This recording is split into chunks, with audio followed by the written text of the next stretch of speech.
আজকে আমরা আলোচনা করব পৃথিবীর আকৃতি সম্পর্কে, যাকে বলা হচ্ছে জিওড। তো দেখো, যদি আমি বলি যে আমার মুখমণ্ডল বা আমার এই ঘাড়ের ওপর থেকে যে মুন্ডুটা, সেই মুন্ডুটা কিরকম দেখতে, তাহলে তোমরা কি বলবে? গোলাকার। কিন্তু আদৌ কি এটা গোলাকার? দেখো, আমার নাক একটু উঁচু, তারপর মুখে অনেকটা গর্ত, চোখের কাছে গর্ত, আবার কপালের কাছে ফুলে গেছে। তো এটা তো সম্পূর্ণ গোলাকার নয়, বা এটাকে কোন তুমি বস্তুর সাথে সদৃশ্য বা মিল দেখতে পাচ্ছ? কোনো কিছুর সাথে মিল নেই আমার মুখমণ্ডলের।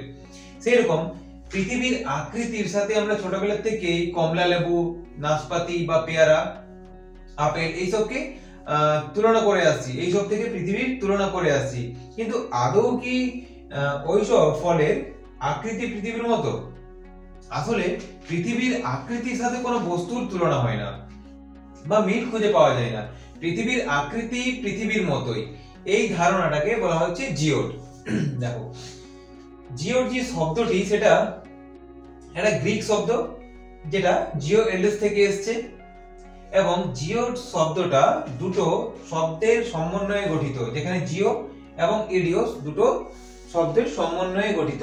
এখানে জিও মানে আমরা জানি, জিও মানে হচ্ছে পৃথিবী, এবং ইডিওস কথার অর্থ হচ্ছে মতো দেখতে বা সাদৃশ। তাহলে জিওর কথার সম্পূর্ণ অর্থ হলো পৃথিবীর মতো দেখতে।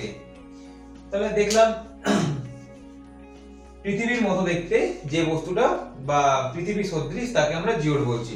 দেখো, এবার জিওডের যে সংজ্ঞাটা সেটা দেখে নিচ্ছি। দেখো,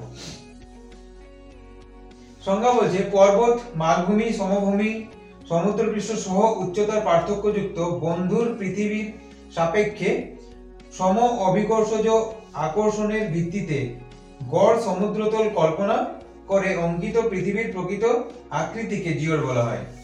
এখানে আমি দেখিয়েছি, দেখো নীল যেগুলো ডটেড লাইন, সেটা হচ্ছে কাল্পনিক একটা সমুদ্র তল। তাহলে এই সমুদ্র তলের ওপর যে কোথাও পর্বত থাকবে, কোথাও মালভূমি থাকবে, কোথাও সমভূমি থাকবে, এবং কোথাও কোথাও থাকবে কি বন্ধুর উপত্যকা থাকবে। এদের সাপেক্ষে পৃথিবীর অভিকর্ষজ আকর্ষণের ভিত্তিতে গড় যে সমুদ্রতল কল্পনা করা হয়, সেটাকে প্রকৃত অর্থে জিওড বলা হচ্ছে। এখন দেখো, গোলাকার ও অভিগত গোলকের ধারণা সামনে আসছে, বা পৃথিবীর কিরকম দেখতে সেই প্রশ্নটা আমাদের সামনে এসছে।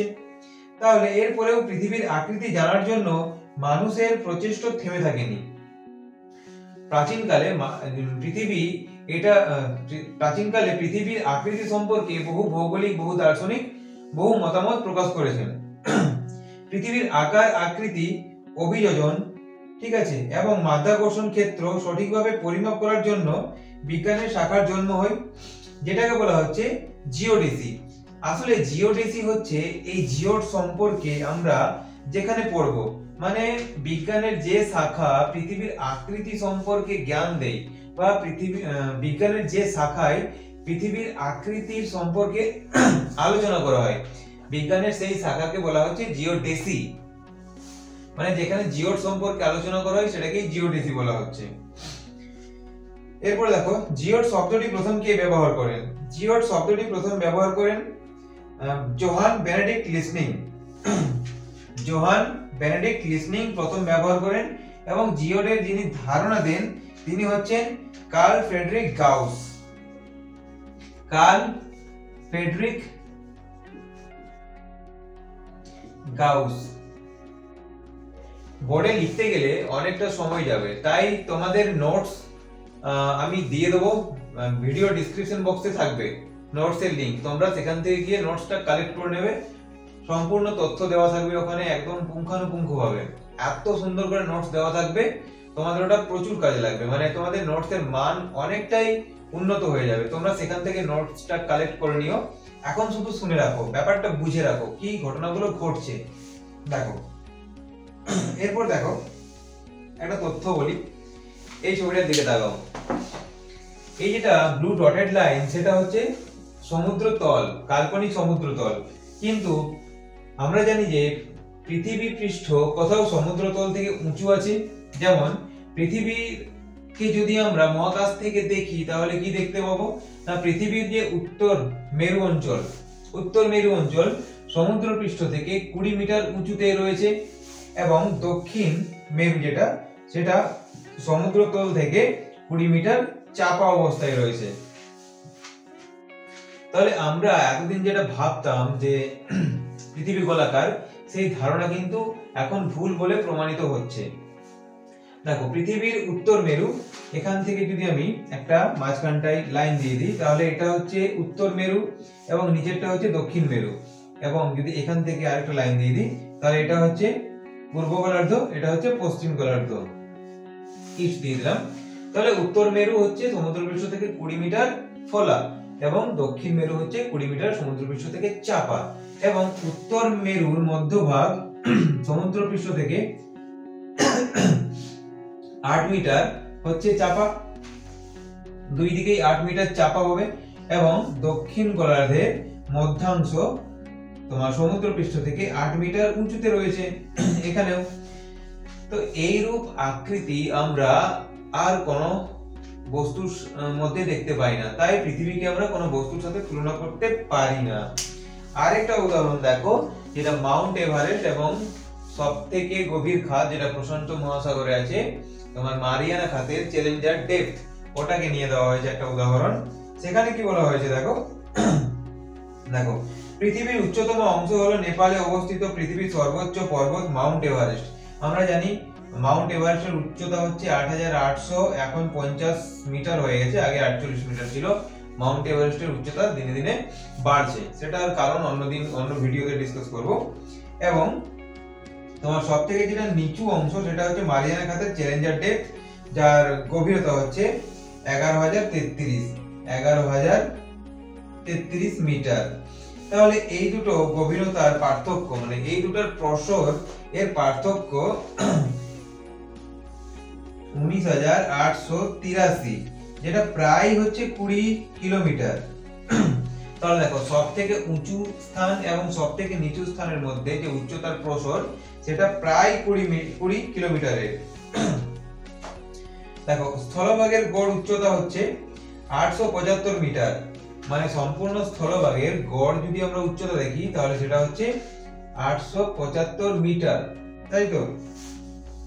এবং সমুদ্রের যে গড় গভীরতা সেটা হচ্ছে 3,688 মিটার, 3,688 মিটার। এখন ভূপৃষ্ঠের গড় উচ্চতার পার্থক্য হচ্ছে 4.563 মিটার। এটা ভূপৃষ্ঠের গড় উচ্চতা হচ্ছে পার্থক্য, ঠিক আছে। এর থেকে তাহলে আমরা বলতে পারি যে পৃথিবীর পৃষ্ঠটা চারদিকে সমান নয়, বা বৃত্তাকার বা গোলাকার নয়। দেখো, উপগ্রহ চিত্র থেকে যেটা বললাম, দেখা যাচ্ছে উত্তর মেরু তোমার 20 মিটার উঁচু এবং দক্ষিণ মেরু 20 মিটার নিচু, এবং উত্তর গোলার্ধের মধ্যাংশ 8 মিটার চাপা রয়েছে এবং দক্ষিণ গোলার্ধের মধ্যাংশ 8 মিটার ফোলা রয়েছে। তো পৃথিবীর যে মোট মধ্যভাগের অংশটা প্রায় 43 কিলোমিটার স্ফীত রয়েছে, মধ্যভাগের এই অংশটা 43 কিলোমিটার স্ফীত রয়েছে। তাহলে এর থেকে আমরা বলতে পারবো যে পৃথিবীর আকৃতির সাথে কোনো বস্তুর তো মিল নেই। নাশপাতি বলো, পেয়ারা বলো, কমলা লেবু, কোনো বস্তুর সাথেই মিল নেই। পৃথিবীর আকৃতি পৃথিবীর মতোই, এই ধারণাটাই হচ্ছে জিওড, এই ধারণাকেই জিওড বলা হচ্ছে। তোমরা যখন এর নোটসটা পড়বে তোমাদের কাছে আরো ব্যাপারটা ক্লিয়ার হয়ে যাবে। তোমরা জিওডের ছবির ক্ষেত্রে এই ছবিটা অবশ্যই আঁকবে, এই ছবিটা না দিলে কিন্তু প্রশ্নের মান অনেকটাই কমে যাবে, যেটা তোমরা উত্তরটা লিখবে তার মান কিন্তু অনেকটাই কমে যাবে। 4 নাম্বার থাকবে জিওডের তোমাদের টিকার ক্ষেত্রে, বা জিওডের যে কোনো প্রশ্ন থাকবে তোমাদের 4 নাম্বার থাকবে। ছবিটা আঁকার জন্য তোমরা হয়তো 2 পাবে, আর লেখার জন্য 2 পাবে। ছবিটা যদি না আঁকো তাহলে সেখান থেকে নাম্বার কেটে যাওয়ার একটা সম্ভাবনা থাকবে। আচ্ছা, নোটসে তোমাদের জিওডের বৈশিষ্ট্য, তারপর উদাহরণ সবকিছু গুছিয়ে বাগিয়ে লেখা থাকবে। তো তোমরা যদি এইটুকুটা বুঝতে পেরেছো তাহলে বলো, আর যদি না বুঝতে পারো তাহলে কমেন্ট বক্সে কমেন্ট করো যে কোন জায়গাটা বুঝতে পারোনি।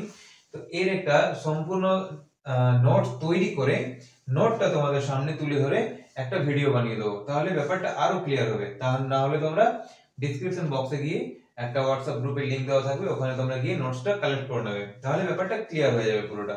তো আজকের জন্য ভিডিওটা এখানেই শেষ করছি। এরপর